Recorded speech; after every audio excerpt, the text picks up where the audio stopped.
Hello, everybody. Good afternoon. It is my great pleasure to welcome you all into this session of our 12th International Conference for Teachers of English, Language Teaching during COVID-19.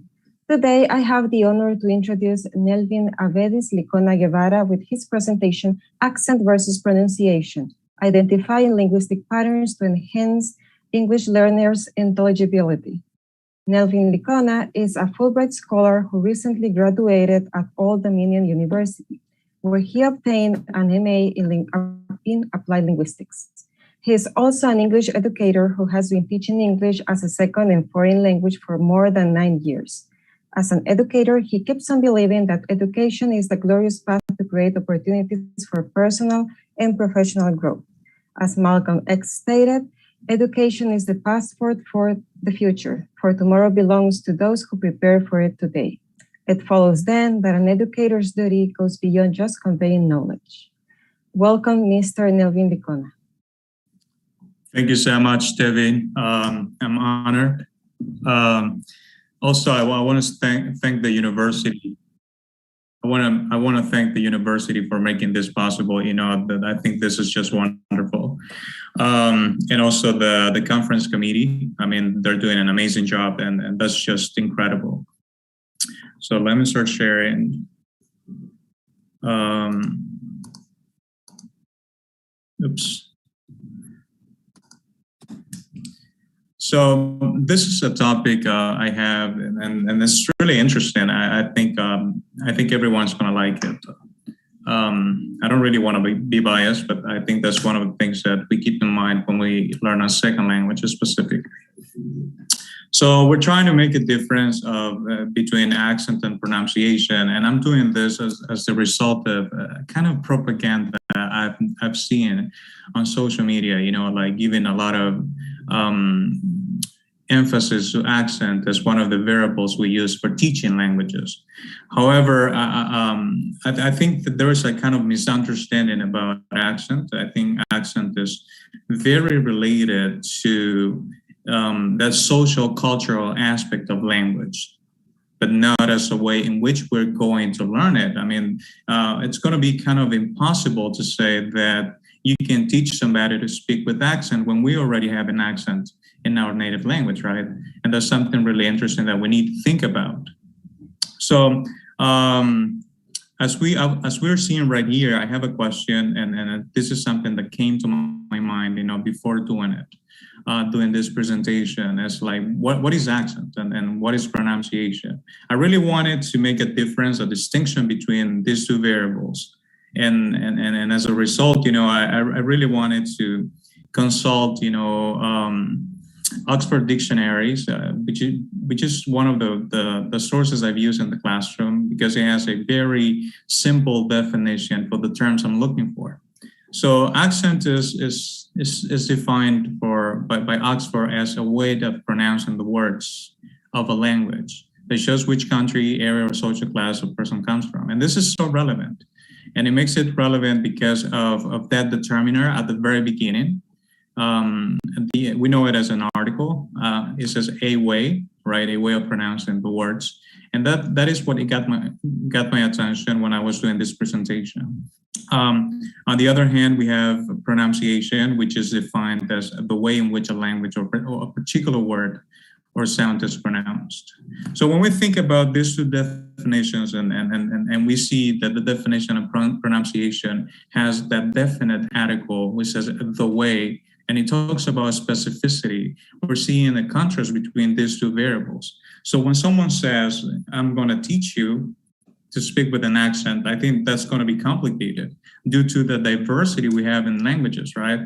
Like even in our native language, I'm a Spanish speaker, and I'm a native Spanish speaker. And even in all the Latin American countries, I know that we speak Spanish, we have differences, and that's a result of accent. So if we compare it to pronunciation, the component that is related to culture and social class is something that we don't have. So as a result, we cannot say that accent is a variable we're going to use for teaching. right? Even in the United States, with all the different speech communities we have, there's, you know, a diversity in the way certain populations or certain societies, you know, speak. And that's just relevant, all right, to think about. So it comes to my mind, you know, like when I hear somebody saying you have a strong accent, and I think that is related to a kind of erratic, you know, thinking, because just by the fact that we are second language speakers, we're going to have an accent. There's something relevant we need to keep in mind. I think accent is unique, whether you talk about native accent or if you talk about foreign accent, is going to be a very authentic variable that, you know, denotes our culture and social background. Something interesting about this is that if we see an accent as an indicator of culture, then we can relate it to the concept of persona, you know, like you have an identity, and that identity denotes the way I speak. And even if I speak in a second language, that's going to be very related. On the other hand, you know, pronunciation is an aspect that I can actually improve. Can I improve my accent? I mean, am I able to improve my accent? I mean, if it's something authentic, you know, that has a very close relationship with culture and society. And then pronunciation, which is the way in which a language or a particular word is pronounced, as a sound is pronounced, then we can say that we can work on that. We can address that as one of the variables that we can enhance when we learn a second language. If I have that idea in mind, you know, I can ask the question, is accent the ideal variable to determine how intelligible or understandable someone's speech is? And if I have that, I mean, before going into this, I'm going to try to talk a little bit about intelligibility. And the concept of intelligibility is defined by Nelson 2018 as something that relies on being able to catch sounds, words, or on understanding content meanings, and even interpreting the speaker's intentions as conveyed by their speech. And that's something that we need to think of. So when we talk about intelligibility, even if it goes beyond just the recognition of sounds and also goes into the pragmaticity of language, right? So because language is just is how it interacts in the social context. So we have that idea of intelligibility, how understandable we are when we speak, right? How our conversations can be more fluid, right? When we speak with other speakers. If I have that idea already, so is it accent the one that I have to address to really make someone more intelligible when we talk about second language learning? So I have also another thought, you know, concerning intelligibility and also making a relationship between accent that is related to Leonard's insights, you know. He talks about the critical period and it's in first language acquisition. Nevertheless, I'm not going to talk, you know, about this specifically. I'm fully interested in the second language acquisition. So I'm very interested in knowing that there is not a critical period for second language acquisition. And there is scientific evidence that says that we have sensitive periods. And when we talk about those sensitive periods, we say that phonology is the most affected. And there is evidence for that, right? As second language learners of a language, we know that phonology is the most affected. And when we talk about phonology, we give reference to pronunciation. And I think that's something we need to understand. So is accent or not? I mean, that's one of the biggest questions. And this is something that we need to keep in mind. Morrow and Darwin in 1995 stated, there is as yet not indication that the reduction of accent necessarily entails increased intelligibility. And this is something that I'm saying, right?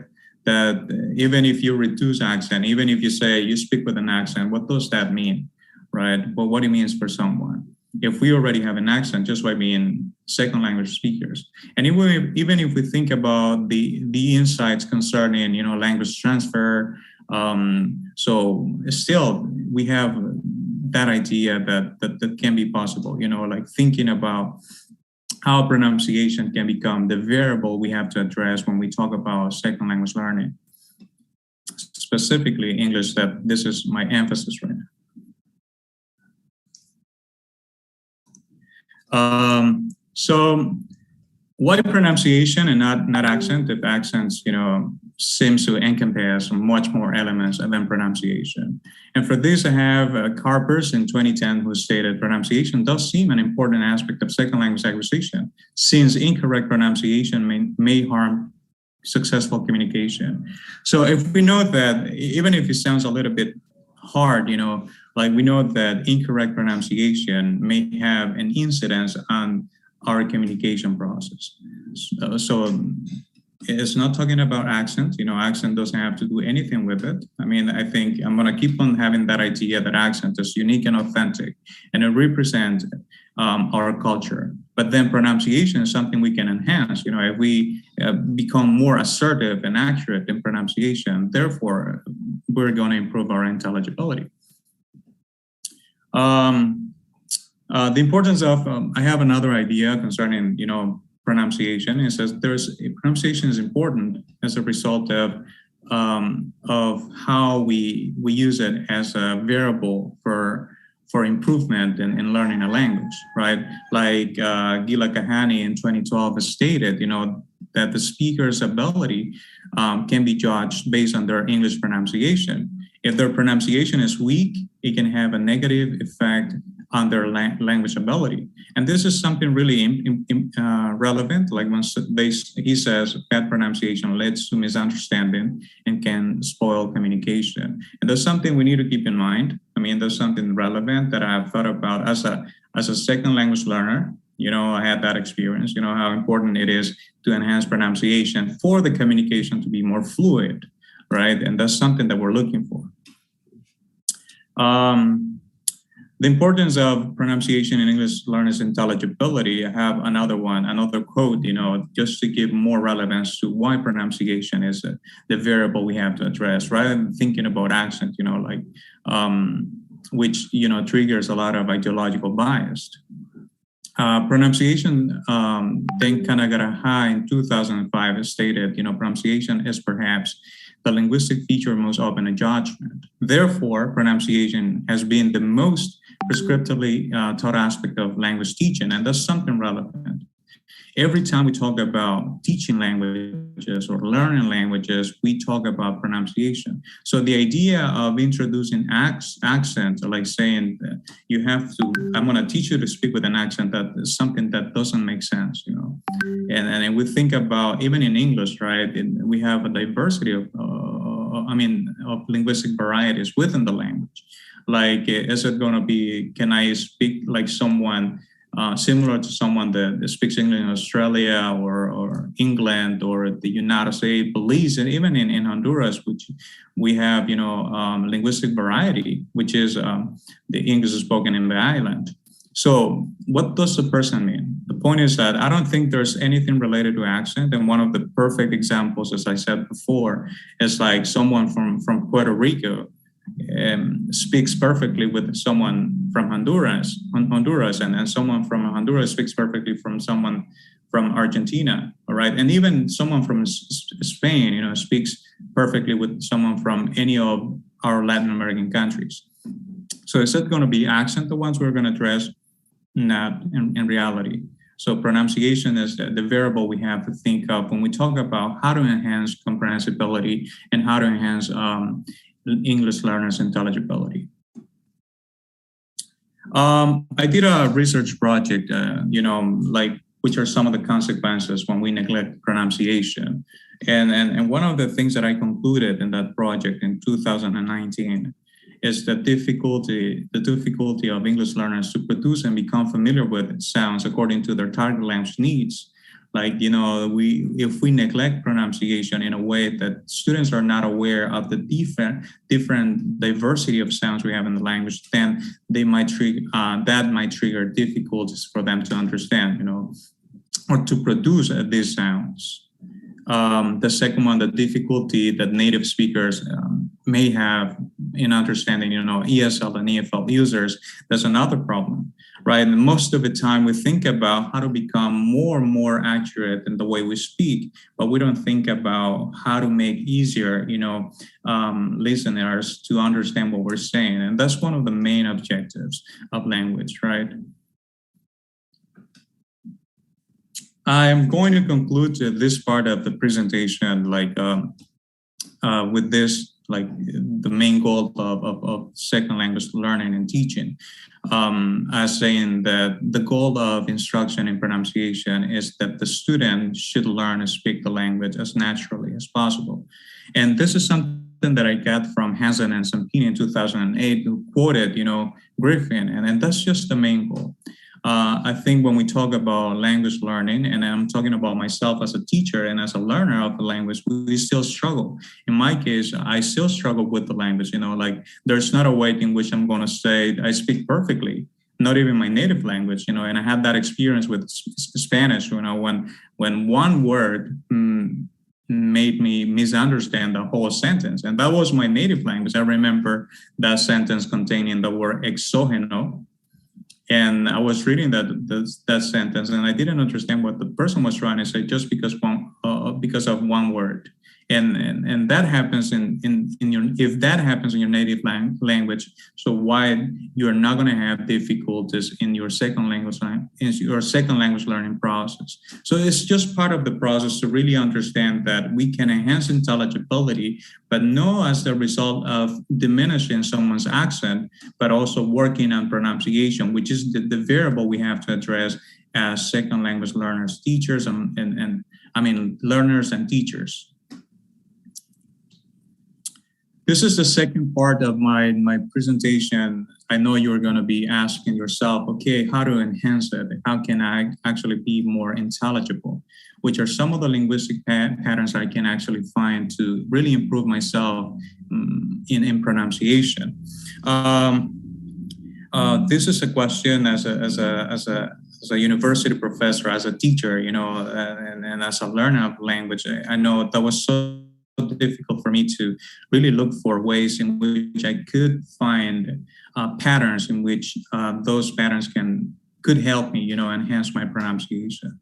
And then I came out with this idea of really understanding my first language, and then to understand my second language, or vice versa, understand my second language learning process and really understand my first language, right? And something that I came out with is the idea that languages are systematic. This is something I'm going to talk about later.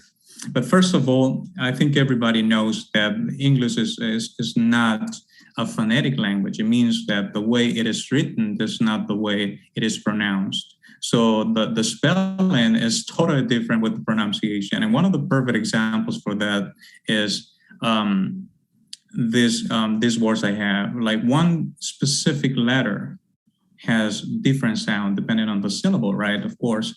And the second examples I have here, where we can see that one sound can be spelled with many letters. Like if we take a look at the first example, in the first letter, the O sounds totally different with the other ones.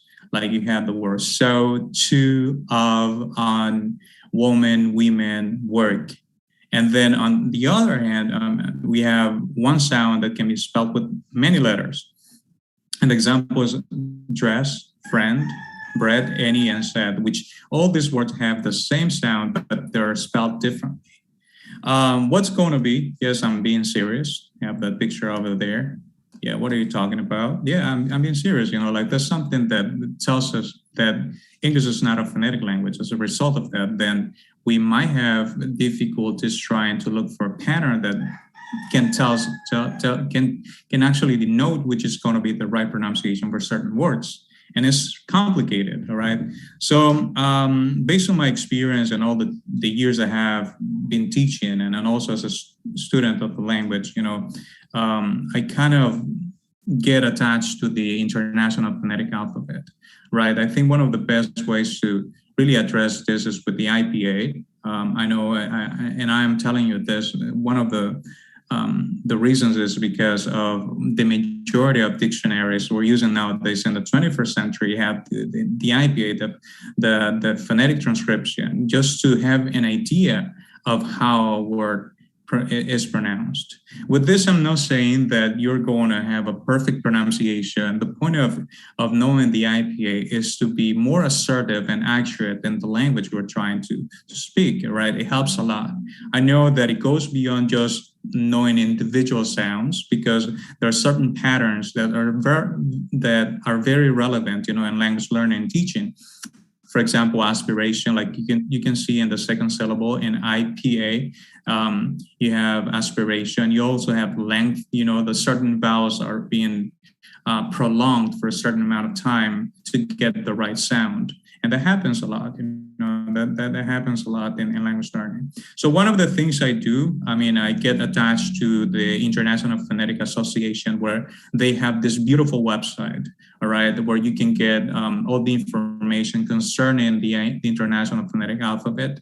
And that can help you really get to know all the different sounds that exist in the English language. Of course, this is general. You need to be more specific and more inquisitive about this, because there are certain sounds that do not appear in the IPA, and you need to look for the specific sounds. Like one of the examples that I think of right now is the post-alveolar affricate, voiced and voiceless sound, the ch and the j, those sounds, right? That you need to be more inquisitive when looking for those sounds. So this is one of the ways. Of course, there are so many that you can go through. Like the point is to be very inquisitive, innovative, and creative, when addressing these types of I'm going to say, like we say sometimes, exceptions in language, as the result of language being, of the English language being not a phonetic language as it is in Spanish, right? The second linguistic pattern that I always love, and this is so interesting to me, is like you can explain overlap in distribution, when you know your language. And the fact that your language is an important aid when learning a second language is something we need to keep in mind. For example, I remember myself when I was a learner, an English learner at the very beginning, of how much I struggled, making a difference between the word jet and yet, right? But that was very easy to explain. There's a simple way to explain that. For example, we have the phrase y yo in Spanish, right? So the first Y, which sounds exactly the same as the glide in English, you say E, you can apply that sound and transfer that sound to the English language, and then you can easily pronounce the word mayor, which is exactly the same of yet, right? And the second, which is that sound that I was talking about before, which is the post-alveolar affricate, voiced j, like in the word yo in Spanish, y yo, right? Yo. So that is the same sound you applied for the word major, right? And you can contrast. This is when I say overlap in distribution, I'm talking about minimal pairs, like having one sound that makes contrast in meaning. It's a lot different to say mayor and major, even if it is just one sound. So the same we can apply to other different types of examples, like the difference between they and they, right? When we say the word dedo, right? And this is something interesting that we have it, but the problem is that we're not aware of that. There are a lot of people, a lot of learners, second language learners, that we are not aware of this. Of course, we're talking about an EFL classroom where, in my case, I have that beautiful advantage that the majority of my students are EFL, like we speak the same native language. Right, it might be a lot different in an ESL classroom where we have a diversity of languages. So the point of doing that is just knowing your language. As a learner, for a teacher, it's going to be more complicated. But you, as a student, as a learner of a second language, then you need to know your language to really identify these types of patterns, that can help you to enhance your language to the fullest. So, like the word dedo, like we have that alveolar stop sound in Spanish, right? De. which is voiced, de. And then we also have the second one, which is an interdental, interdental fricative voiced sound. And we all have both of them, like when we say de, do, dedo, dedo. And even if you switch, it sounds kind of strange if you just pronounce the second syllable in the word dedo with the same sound you have in the first syllable. Like both of them are going to be pronounced with that alveolar stop, right? Voice, like dedo, dedo. Even sounds a little bit strange, right? But if you apply both of them as it is, as you know that these sounds are different, then you can make a contrasting meaning in your second language, specifically English, right? This, which is the language we're talking about. So we say they and they, right? So that's just perfect. And how do I know that? Knowing my first language. Another example I have for contrastive distribution or minimal pairs or overlapping distribution is the difference between the word tree and three. Like we find that specific sound in the word churro as we speak in Honduras, and probably the majority of Latin American countries. And also the first sound, that post-alveolar affricate sound in the word churro, right? Tree. And that's just the sound I need to produce that word in English, right? And also, like the other one is going to be corazón, which is a sound we don't have in Spanish in Honduras, but we have it in Spain. Like when we hear those guys saying corazón, so that's the one we're looking for, which is that interdental fricative voiceless sound. Tha, three. So we can make a contrasting meaning by saying tree and three, tree, three, and that's just something that comes out of knowing your language. And also a little bit about the different diversity we have in languages, like linguistic diversity, and that's just relevant. Something else I can go through is this that really got my attention. Thompson and Taylor in 2018, they developed this idea of teaching sound through colors. And they created this amazing technique, like the color vowel chart, to really enhance, learners to learn sounds, vowel sounds, which are the most complicated, in English, I guess. For me, they are super complicated, and I after so many years of being exposed to the language, I still struggle with them, and that's a reality. Nevertheless, I'm keeping working on them. And how do I do that? Still working on overlapping distribution using my first language, like through colors, making a combination, the IPA, and getting into those sounds, like making a difference between tense and lax vowels, which are so complicated for the majority of second language speakers, in the sense that we barely know a little bit about lax vowels, right? And one of the perfect examples I have for that is when I struggle a lot with the difference between the word beach, right? Beach, like I want to go to the beach, and then the other word, that has a negative connotation.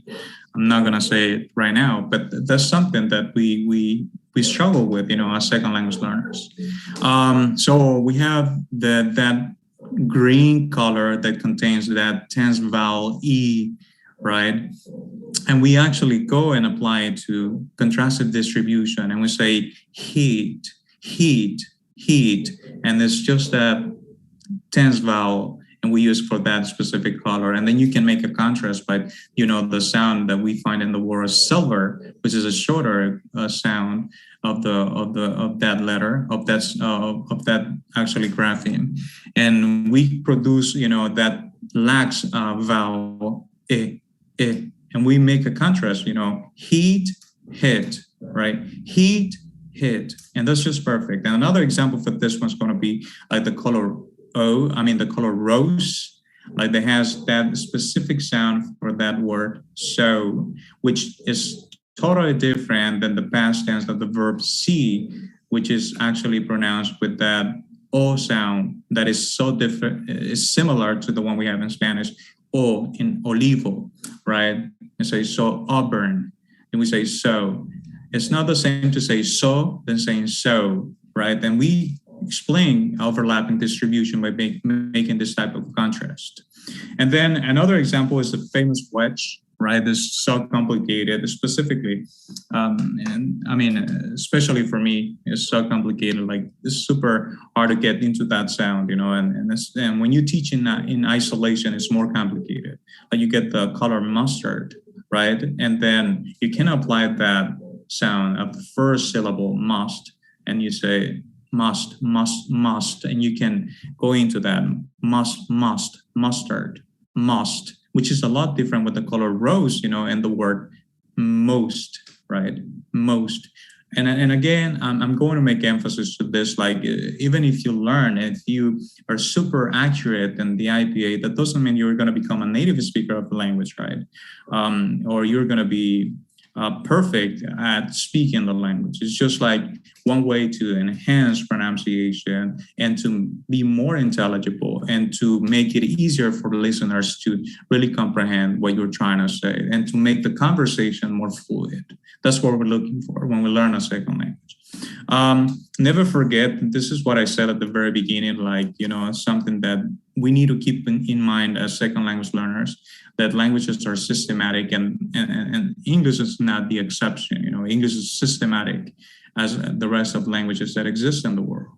The result of that is that we can identify patterns. And I remember this personal experience I had, you know, where I was thinking about why this word, what is the right way to say this word? You know, like whether you want to say graduate or graduate. I mean, which one? And then I was thinking about a pattern, and then something came out of my brain. I don't know if somebody else did it. I'm going to be honest, because I haven't heard anybody else talking about this specific pattern, but I discovered this in a classroom. Probably somebody else thought about this, but then I was thinking about a pattern that can help me really make a difference between these ways to pronounce these words, right? And I came out with this idea that English nouns and adjectives ending in ate are pronounced with a final ad sound. And on the other hand, you know, English verbs ending in ate are pronounced with a final ate sound. And then we have those words, you know, as an example, like as a noun, we say a graduate, but as a verb, you say to graduate, right? The same happens with advocate as a noun and advocate as a verb. And then I was thinking about the word accurate. Why don't we say accurate? Because it's not a verb, it's an adjective. So we apply that and generalize it. And these are some of the patterns we're looking for. And this is evidence that tells us that, you know, languages are systematic in a way, then we can look for certain patterns that can make it a lot easier for us to produce a language. Then I thought about this one, another important thing in linguistics that I love a lot, you know, like this is just incredible, is that we have to expose ESL and EFL, or I'm not just ESL, also EFL learners to free variation in words such as, in words and phrases. And this is relevant because there is no one way to pronounce the word, right? And that doesn't mean that the pronunciation of the word is going to be incorrect. Another example in Spanish we have of the word lluvia. In Honduras we say lluvia, right? But then in Argentina, they don't say lluvia. They actually use a different sound, which is going to be a post-alveolar fricative sound. I think it's the voiceless, the one they use. I'm not 100% certain, but they say something like lluvia. But whether they say lluvia or as we say lluvia, that's just perfect. And it's just a matter of, you know, that cultural background we have, which may differ between both of us, right? As Hondurans, we have a different culture. It's a different type of society. We're Latinos, from a Latin American community. Nevertheless, we differ a little bit in our cultural background. That's something that we need to think about. It's not about pronunciation, because the pronunciation of those words, whether they say lluvia or lluvia or lluvia, is just perfect. Okay, it's understandable. It's mutual intelligence among all the speakers that produce that word. That's why free variation is an important aspect of language teaching that we need to address, within our classrooms. Like, why not expose the students to these different types of ways of pronouncing a word? Like, is it going to be incorrect to say Caribbean, or is it going to be incorrect to say Caribbean? No, it's just like different ways to pronounce it. Like native speakers of this language have this different ways to pronounce these words, and that depends on the speech community they grow up, and then that's something relevant we need to keep in mind. Okay, like another example is the word roots and routes. Is there any problem with that? No, it's just, as I said before, it depends on the speech community and also how the language behave in a specific social context, or the difference between adult and adult, or data or data. I mean, that's just perfect. The point is just to make students aware of that. Or as a second language learner, we need to be aware of that. I mean, that free variation exists, and that we need to be aware of those different ways to pronounce it. That doesn't mean that the word is going to be incorrect or there's going to be pronounced incorrectly. It's just a way that to really understand that there is a diversity, a cultural diversity, or a social diversity in the world when we talk about languages. Another example of this one is going to be in phrases. Like, you probably have the experience to hear different ways to pronounce this word, such as the connection of that. I mean, this is going to have the same place of articulation if you talk about linguistics, phonology specifically, where you see that the same place of articulation is changed for another place of articulation. And that's just part of that free variation that exists, among speakers of the language. Like, someone can say that phrase like, did you go to the movies? Or somebody else just can use that auxiliary stop, just, did you go to the movies? And that's just perfect, and that happens.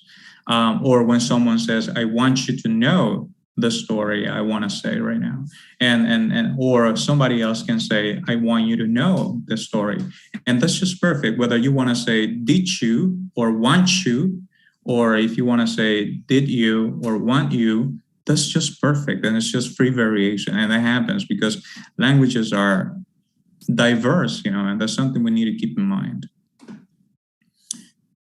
These are some of the websites I use. If someone is interested in that, then you can go and visit. I use Euclid, to make contrast and different types of pronunciation that exist in the language, and that's so relevant, right? And I also use Yarn, also, if you're interested in that. The other one that really got my attention is English and Spanish Cognates. This is not new. This is something that probably we ignore. That's different, but that's something that has been taught, in language learning for so many years. And this is relevant for beginners, right? Like the University of the State of New York in 2015 created a report where they have more than 1,000 cognates. And they're very similar to, they're very relevant for Spanish learners. And even for English learners, because we can actually apply these two different types of cognates in both languages, right? Like this one, some example of some cognates without spelling changes that we can learn that easily. Like they just have a slightly different pronunciation. For example, like horrible, hospital, escape, idea, visa, sociable, funeral, original, mother, right? Like it's just a slightly different in pronunciation, right? Horrible, horrible, it's just kind of similar. And that's going to be a lot easier. If we're exposed to this, I think it's going to be very beneficial for us as learners and as teachers, of course, that's going to, ease the learning process of our students. I have another one. I have other cognates that are super interesting and that they really got my attention. Like just by deleting R, and ir in Spanish, we can create a word in English, and that's just so simple. Adaptar, you can actually delete the last, and then you say adopt, and then the same happens with control, right? With limit, with insist, which is just so simple, and we have that information in our hands, right? The point is just how to make it easier for students and how to look for these patterns, that it's going to make their learning a lot easier.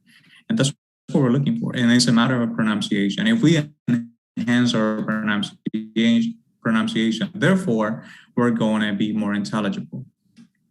And then we also have this is another one that really got my attention, like, the difference between Sion, just by shifting, from English to Spanish, from Spanish to English, by changing Sion to Shan. And that's just so simple. Like in the word acción, we just get into that specific end, then we say action. Then we have celebration, then condition, nation, and fiction. And something interesting about this that I remember some of my students struggling with the word accent, that they used to say accent, right? And we have that pattern in Spanish, like we see the word acción, the same pattern. So as long as you are aware of that, then it's going to be a lot easier for you to get that in your mind. And you can enhance your pronunciation, right? And I think I'm going to end with this, my presentation, right? This is going to be the last slide I have. And it's also shifting, using cognates. I shifting from Spanish to English by deleting and like in the word académico, and then you say academic, like the same alcohólico and alcoholic, and domestic, organic, and panic. So these are some of the linguistic patterns we can go through, and that's so simple. I mean, it takes time. The only thing that we need to go through is just to be very inquisitive, about the language we speak and the language we're trying to learn.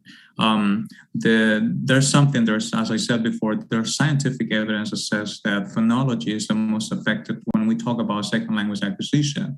Therefore, it's a priority for us as second language learners to work on pronunciation to really enhance intelligibility.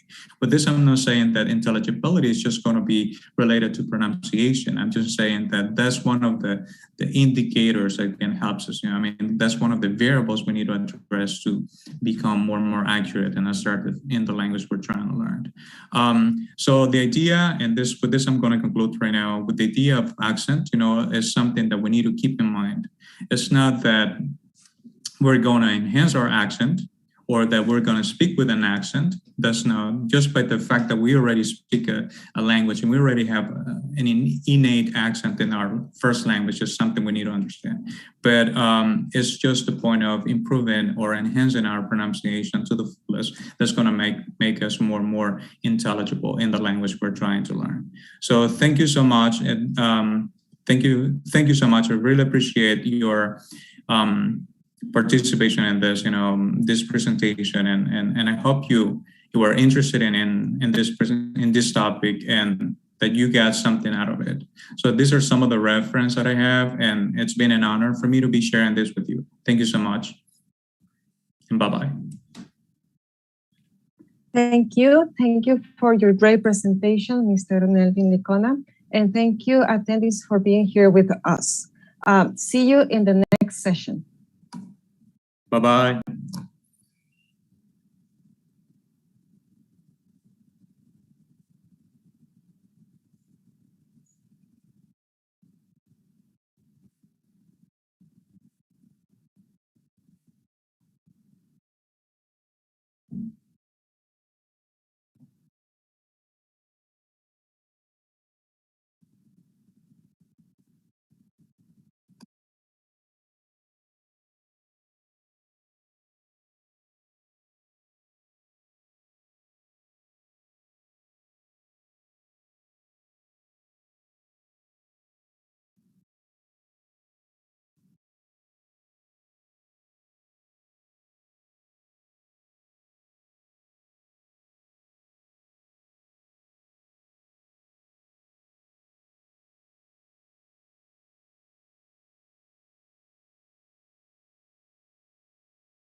languages are systematic in a way, then we can look for certain patterns that can make it a lot easier for us to produce a language. Then I thought about this one, another important thing in linguistics that I love a lot, this is just incredible, is that we have to expose ESL and EFL, or I'm not just ESL, also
control, right? With limit, with insist, which is just so simple. And we have that information in our hands, right? The point is just how to make it easier for our students and how to look for these patterns, that it's going to make their learning a lot easier. And that's what we're looking for. And it's a matter of pronunciation. If we enhance our pronunciation, therefore, we're going to be more intelligible.